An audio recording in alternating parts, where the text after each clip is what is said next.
اپنی طرف سے اگر کچھ کرو گے تو وہ قابل قبول نہیں ہے، چاہے وہ کتنا ہی اچھا کیوں نہ ہو.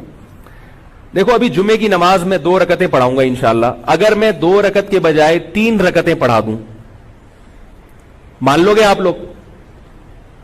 میں دلیل یہ دوں، آپ لوگ کہیں بھائی نبی صلی اللہ علیہ وسلم نے 2 رکعتیں جمعے کی پڑھی، مولوی صاحب آپ نے 3 کیوں پڑھائی؟ میں کہتا ہوں 3 سے منع کیا ہے کہیں؟ ہے بھائی کہیں نبی نے تیسری رکعت سے منع کیا؟ اور میں کہوں بدعت کی 2 قسمیں، بدعت حسنہ، بدعت سیئہ، ایک بری بدعت اور ایک اچھی بدعت. یہ اچھی بدعت ہے اس لیے کہ 1 رکعت جب میں اضافہ کر رہا ہوں تو سورہ فاتحہ بھی زیادہ، اللہ کے سامنے جھکوں گا بھی، 3 دفعہ سبحان ربی العظیم کا اضافہ، پھر اللہ کے سامنے حالت وضو میں سجدہ، 2 سجدے. اس پہ تو آپ کو چاہیے مجھے پیسے دو مزید. بولو مولوی صاحب آپ کی جتنی تنخواہ تھی ہم نے اس میں اضافہ کر دیا کیونکہ آپ کام زیادہ کر رہے ہیں. اب ایسا ہونا چاہیے نا، کیونکہ یہ بدعت حسنہ ہو گئی نا. تو بھائی بدعت حسنہ سیئہ جو علماء نے لکھا ہے نا، وہ بدعت سے یہ اصطلاحی بدعت مراد نہیں ہے، لغوی بدعت مراد ہے کہ جس کی اصل نبی سے ملتی ہو، تفصیل نہ ملتی ہو. جیسے حضرت عمر نے 20 رکعت تراویح شروع کی، اس کو بدعت اس معنی میں کہا گیا ہے کہ نبی صلی اللہ علیہ وسلم نے تراویح شروع کر کے ختم کر دی تھی اس خوف سے کہ امت پہ واجب نہ ہو جائے. حضرت عمر، اور پھر یہ صحابہ پھر بھی پڑھتے آ رہے تھے، لیکن حضرت عمر نے کیا کیا کہ باقاعدہ دوبارہ سے صحابہ کو ایک کام پہ جمع کر دیا، ایک امام پر. تو یہ لغوی اعتبار سے بدعت کہا گیا، اس لیے کہ جو کام وقتی طور پر کسی حکمت سے ختم ہو چکا تھا، اور ختم بھی بالکل یا نہیں ہوا تھا. حضرت ابوبکر کے دور میں بھی تراویح ہوتی تھی، پڑھتے تھے صحابہ، لیکن ایک امام کے پیچھے نہیں ہوتی تھی. حضرت عمر نے ایک امام کے پیچھے جمع کی کیونکہ نبی نے جب اپنے دور میں تراویح پڑھی تو ایک امام آپ صلی اللہ علیہ وسلم تھے، باقی صحابہ سارے ان کے مقتدی تھے. تو یہ اصطلاحی اعتبار سے بدعت نہیں ہے، عین سنت ہے، سنت کو زندہ کیا ہے. لغوی اعتبار سے ڈکشنری میں اس کو بدعت اس لیے کہتے ہیں کہ ایک نیا کام تھا جو ابو بکر کے دور میں اس ترتیب سے نہیں تھا. ورنہ جو اصطلاحی بدعت ہے وہ چاہے اچھی ہو چاہے بری ہو، وہ حرام ہی ہے، وہ ناجائز ہی ہے. جیسے میں کوئی بھی کہنا بدعت کی 2 قسمیں حسنہ سیئہ، تو آپ ان سے کہیں کہ ٹھیک ہے اذان سے پہلے صلاۃ والسلام ہم پڑھتے ہیں، اگر ہم اذان کے بعد بھی شروع کر دیں لاؤڈ اسپیکر پہ تو یہ حسنہ ہے یا سیئہ ہے؟ کیا خیال ہے بھائی؟ اور ہم جو لا الہ الا اللہ پڑھتے ہیں اذان کے آخر میں، کہتے ہیں نا اللہ اکبر، آخر میں لا الہ الا اللہ، اس کے بعد اگر ہم کہیں محمد الرسول اللہ، تو یہ بدعت حسنہ ہوگی سیئہ ہوگی؟ نہیں آ رہی میرا خیال ہے، ظاہر ہے سیئہ ہی ہوگی.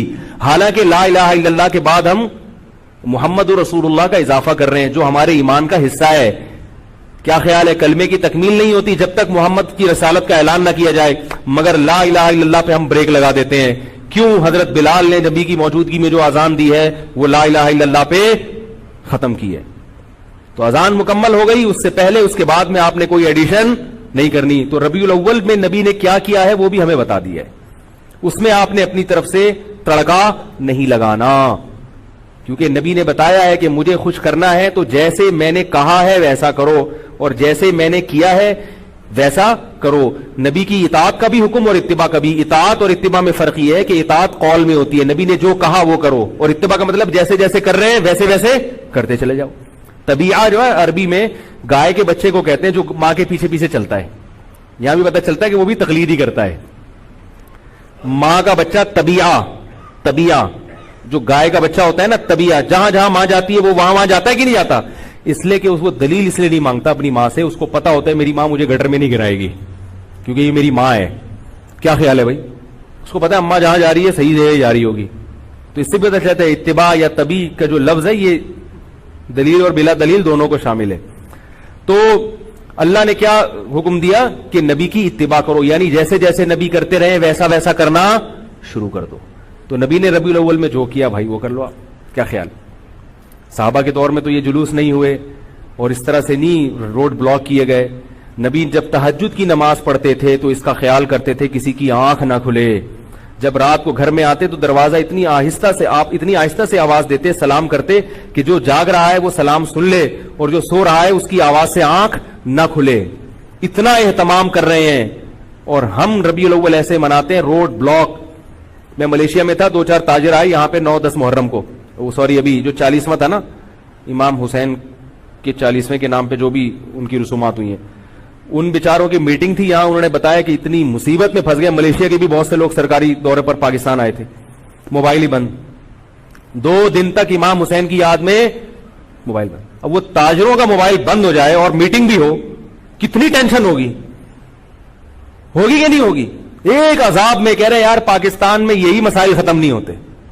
کبھی کون سا دن چل رہا ہے, کبھی کون سا دن چل رہا ہے, کبھی موبائل بند ہے, پوری قوم کے موبائل بند, ربیع الاول میں بھی. اور پھر خطرات کتنے ہوتے ہیں دہشت گردی کے, اتنے بڑے بڑے مجمع جب اکٹھے ہوں گے اور روڈ بلاک کر کے جلوس کی شکل میں جائیں گے. مجمع اگر ایک جگہ ہو نا اس کی سیکیورٹی آسان ہے, جب جلوس کی شکل میں نکلتا ہے تو دہشت گردوں کو بھی موقع مل سکتا ہے. ملک کے حالات کو دیکھا جائے اور شریعت کی تعلیمات کو دیکھا جائے تو کسی بھی طرح سے یہ چیزیں اسلام کے مزاج کے مطابق نہیں ہیں. ہاں آپ نے سیرت کے نام پہ جلسہ کرنا ہے وہ ضرور کریں. آپ جلسہ تو کبھی بھی کیا جا سکتا ہے, لوگوں کو اکٹھا کر کے نبی کی سیرت پہ بیان کیا جا سکتا ہے, مسجد میں بھی ہو سکتا ہے اور کہیں کسی کے گھر پہ بھی ہو سکتا ہے اور کوئی گراؤنڈ میں بھی ہو سکتا ہے, شادی ہال بھی بک کرا کے ہو سکتا ہے. رسول اللہ صلی اللہ علیہ وسلم کی سیرت کو بیان کرنے جیسے مسجد میں جائز ہے تو الگ سے کوئی جگہ ارینج کر کے وہ جلسہ کرنا بھی جائز ہے. ربیع الاول میں بھی جائز ہے, سفر میں بھی جائز ہے. اگر کوئی ربیع الاول میں کرتا ہے کہ بھائی اس مہینے میں کیونکہ نبی سے نسبت ہے تو بھی ٹھیک ہے, سفر میں بھی ہو سکتا ہے, ربیع الاول میں بھی ہو سکتا ہے, سب جگہ ہو سکتا ہے. کیا خیال ہے؟ باقی کام سے ایوائڈ کرنا چاہیے, تمام دوائیں بچوں کی پہنچ سے دور رکھنی چاہیے اور استعمال سے قبل بوتل کو اچھی طرح ہلا بھی لینا چاہیے. پھر بھی اگر آرام نہ آئے تو قریبی معالج سے رجوع کرنا چاہیے. کیا خیال ہے؟ یہ جو میں نے آخر میں جملہ کہا ہے نا, اس کا اس بیان سے بڑا گہرا تعلق ہے. اس کو آپ لطیفہ برائے لطیفہ نہ سمجھیں. دوبارہ نہیں سنا رہا, وقت بہت ہو گیا ہے, ٹھیک ہے؟ تو پھر بھی آرام نہ آئے تو قریبی معالج سے رجوع کریں. اللہ تعالیٰ سمجھنے کی عمل کی توفیق عطا فرمائے. وما علینا الا البلاغ.